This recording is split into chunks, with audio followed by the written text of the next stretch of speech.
Hi friends, હું છું રાજ ગોસ્વામી. સ્વાગત છે તમારું મારી ચેનલ ઈ ટ્યુશન્સ ગુજરાતીમાં. દોસ્તો, જલ્દીથી આ ચેનલને સબસ્ક્રાઇબ કરો અને ઘંટીનું બટન દબાવો, જેથી નવા વિડીયોના એલર્ટ તમને સૌપ્રથમ મળતા રહે. તો ફ્રેન્ડ્સ, આપણે સોલ્યુશન કરતા હતા કે ધોરણ 10 ગણિત એની અંદર માર્ચ 2017ની અંદર જે બોર્ડનું પ્રશ્નપત્ર હતું તેને એમસીક્યુનું સોલ્યુશન્સ. ચાલો મિત્રો, આજે આપણે જોઈશું નંબર 15 થી. આની પહેલાના બે વિડીયોની અંદર આપણે 1 થી 15 જોયેલા છે. આજે આપણે 15 થી આગળ વધશું. જો થીટા એ લઘુકોણનું માપ હોય અને વર્ગમૂળ 3 sin થીટા બરાબર cos થીટા હોય તો થીટા બરાબર શું થાય? મિત્રો, તમારા ઓપ્શન છે 45, 30, 60 અને 90. સૌપ્રથમ તમારે જે આ વર્ગમૂળ 3 sin થીટા cos થીટા અહીંયા મૂકી દેવાનું. પછી cos થીટા ને sin થીટાના છેદમાં લઈ જવાનું. જ્યારે વર્ગમૂળ 3 ને બરાબરની પહેલે પાર લઈ જાવ એટલે 1 ના છેદમાં નીકળે. અહીંયા 1 ક્યાંથી આવ્યો? તો કે જ્યાં કંઈ ન હોય ત્યાં ગણિતમાં તમારે 1 મૂકી દેવાનું. ફ્રેન્ડ, સાઇન ના છેદમાં કોસ બરાબર થાય ટેન થીટા, એટલે કે ટેન થીટા બરાબર 1 ના છેદમાં વર્ગમૂળ 3. હવે 1 ના છેદમાં વર્ગમૂળ 3 એ કોની કિંમત છે? મિત્રો, તમને ખબર ના પડતી હોય તો કોઠામાં જોઈ લે. તમે જોઈ શકો છો કે 1 ના છેદમાં વર્ગમૂળ 3 એ tan 30 ની કિંમત છે. એનો મતલબ એ થાય ફ્રેન્ડ્સ કે થીટા બરાબર 30 જવાબ આવે. તો તમારો જવાબ આવશે ઓપ્શન બી. એના પછીનો એક એમસીક્યુ છે કે એક ટાવરથી જમીન પરના a મીટરના અંતરે આવેલા બિંદુથી ટાવરની ટોચનો ઉચ્છેદ કોણ 60 છે, તો ટાવરની ઊંચાઈ ખાલી જગ્યા મીટર છે. અંતર અને ઊંચાઈનો ઓપ્શન વાળો છે આ પ્રશ્ન. સૌથી પહેલા એક આકૃતિ દોરી લઈએ. તમે જોઈ શકો છો કે એ બી ટાવર છે, જ્યારે તેનાથી a મીટરના અંતરે એક પોઈન્ટ છે જેનું નામ આપણે આપી દીધું છે સી. હવે ઉચ્છેદ કોણ છે 60. મિત્રો, કશું કરવાનું નથી, તમારે ફક્ત tan 60 નું સૂત્ર મૂકવાનું છે. tan 60 બરાબર સામેની બાજુ એ બી છેદમાં પાસેની બાજુ બીસી. tan 60 ની વેલ્યુ છે વર્ગમૂળ 3 એ બી ના એ બી, બીસી બરાબર છે એ. હવે એ જશે તમારો વર્ગમૂળ 3 સાથે ગુણાકારમાં, એટલે કે એ બી બરાબર વર્ગમૂળ 3 એ. તો એ બી શું છે દોસ્તો? તો કે ઊંચાઈ, એટલે કે ઊંચાઈ બરાબર વર્ગમૂળ 3 એ. અને તમને શું શોધવાનું કીધું હતું? ટાવરની ઊંચાઈ, એટલે કે ટાવરની ઊંચાઈ મળશે વર્ગમૂળ 3 એ. તો તમારો જવાબ આવશે સી ઓપ્શન. એના પછીનો એમસીક્યુ છે જેમાં પૂછેલું છે કે જો મકાનની ઊંચાઈ અને તેના પડછાયાની લંબાઈ સમાન હોય તો સૂર્યના ઉચ્છેદ કોણનું માપ ખાલી જગ્યા છે 45, 30, 60 કે 90. આ પણ અંતર ઊંચાઈનો છે દોસ્તો. સૌપ્રથમ એક આકૃતિ દોરી લઈએ જેમાં મકાનને આપણે આ મકાનની ઊંચાઈ છે, જ્યારે એનો પડછાયો આપણે અહીંયા નીચે બતાડેલો છે. તો તમે જોઈ શકો છો કે ઉપર કહી દીધેલું છે કે પડછાયાની લંબાઈ અને ઊંચાઈ બે સમાન છે. મતલબ આ બાજુ અને આ બાજુ સમાન છે, એટલે કે અહીંયા આપણે લીટા મારી દીધા છે.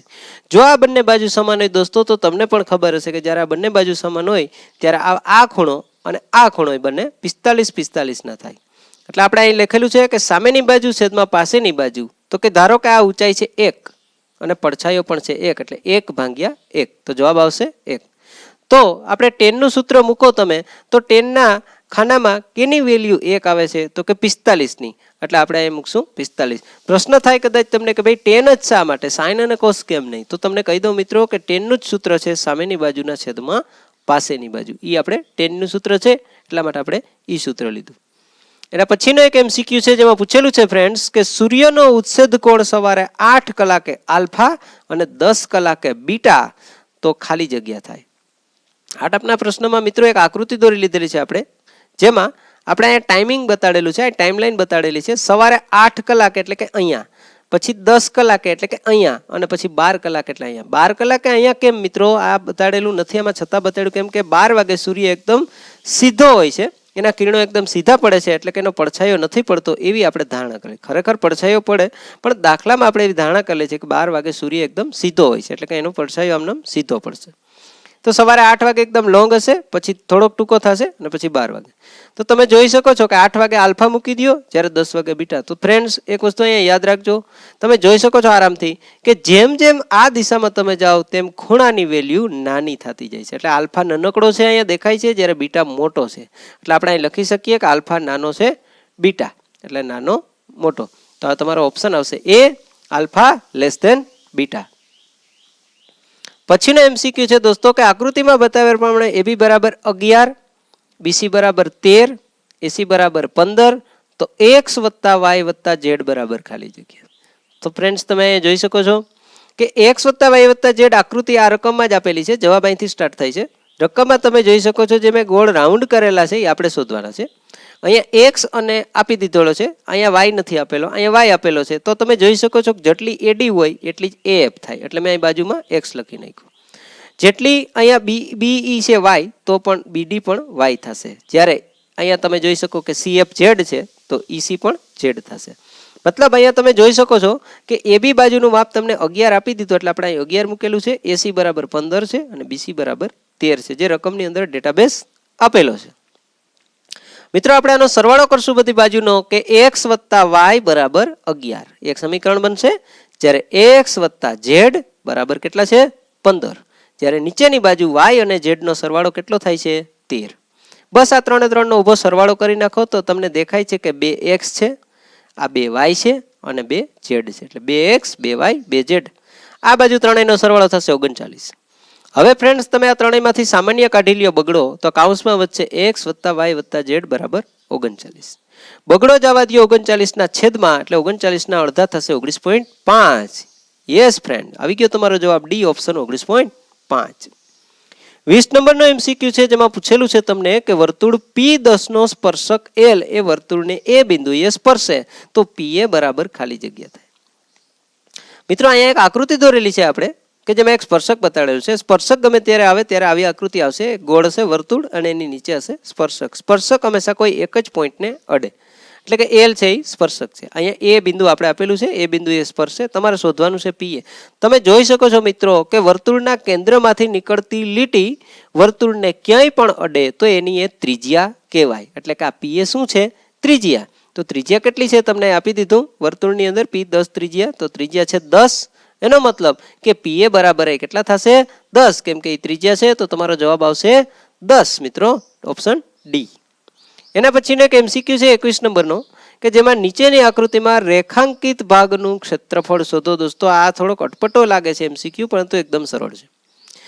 ફક્ત તમારું વિઝ્યુલાઇઝેશન ક્લિયર હોવું જોઈએ કે અહીંયા જે આકૃતિ છે તે ચતુષ્કોણ છે, જેમાં 1 2 3 અને 4 ખૂણા છે. એટલે સૌપ્રથમ તમારે 4 ખૂણાનો સરવાળો કરવાનો. માપખૂણો એ વત્તા માપખૂણો બી વત્તા માપખૂણો સી વત્તા માપખૂણો ડી બરાબર 360.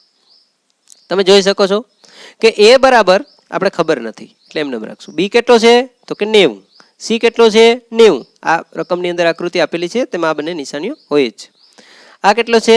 60 અને 360. હવે અહીંયા એ એમને એમ રહેશે, આ ત્રણેયનો સરવાળો થશે 90 180, એમાં 60 ઉમેરો એટલે થશે 240. 240 ફ્રેન્ડ્સ પહેલી પાર જવા દો, 360 માંથી 240 બાદ કરો તો તમારો જવાબ આવશે માપખૂણો એ બરાબર 120. ફ્રેન્ડ્સ તમારું કામ થઈ ગયું. તમે જોઈ શકો છો કે આકૃતિ વૃતાંશ છે અને વૃતાંશના ક્ષેત્રફળમાં આપણે ખૂણો જરૂરી છે. તો ખૂણો નહોતો આપણી પાસે, આપણે સૌપ્રથમ ખૂણો શોધ્યો જે છે 120. ક્ષેત્રફળનું સૂત્ર મૂકો, વૃતાંશનું ક્ષેત્રફળ પાય r વર્ગ થીટાના છેદમાં 360. પાઈની કિંમત એમને રાખશું ફ્રેન્ડ્સ, આપણે પાઈની કિંમત નથી મૂકવાની, ઉતાવળ કરવાની નથી મિત્રો, કેમ કે અહીંયા પાઈના ફોર્મેટમાં જવાબ આપવામાં આવેલો છે એટલે આપણે પાઈની કિંમત નહીં મૂકશું. r નો સ્ક્વેર એટલે કે 3 ગુણ્યા 3. જ્યારે થીટા કેટલા મૂકશું ફ્રેન્ડ્સ? 120. યસ 120. ખબર પડવા માંડી ને હવે તમને. હવે અહીંયા મીંડું ઉડી જાય છે, 12 ને 36, 3 3 ઉડી જાય છે, ખાલી પાય અને એક તગડો વધશે એટલે કે જવાબ આવશે 3 પાય. એટલે કે મિત્રો તમારો ઓપ્શન આવશે બી.